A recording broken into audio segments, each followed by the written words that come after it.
எனக்கு தெரியாம ஒரு கிங்டமே உருவாகிட்டு இருக்கு. டேய் என்னடா ஃபேன் பேஜ்ன்ற பேர்ல வேற மாதிரி போட்டுட்டு இருக்கீங்களே எல்லாத்தையும்.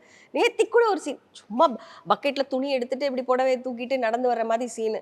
ஓகே கடவுளே இது எங்க தெரியுதுன்னு தெரியலையே, ஐயோ எவன் வீடியோ எடுத்து ஜூம் பண்ணி போட போறான்னு தெரியலையேன்னு பயந்துட்டே தான் ஷார்ட்ல நடிப்போம். கூட இல்ல சீரியல்ல வர ஷார்ட்டே வேற மாதிரி அதே எடுத்து போடுறாங்க.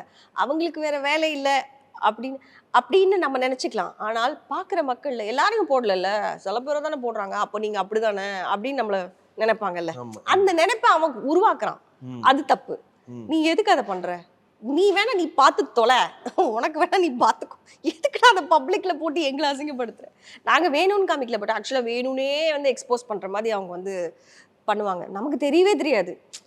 நான்லாம் எனக்கு இப்போ நான் சும்மா எப்படி எதுக்காவது யூடியூப் போய் பார்த்தால 1008 தலைப்புல வித்தியாசமா என்னென்னோ நீங்க பார்த்து ரொம்ப ஆச்சரியமான ஒரு முன்னாடிலாம் அழுதுருக்கேன். இப்போ சிரிப்பு தான் வரும். ஏன்னா என்ன விடுங்க, பயங்கர குடும்ப குத்து வழக்கா இருக்கிற நிறைய கேரக்டர்ஸையும் அப்படிதான் போட்டு வச்சிருக்காங்க.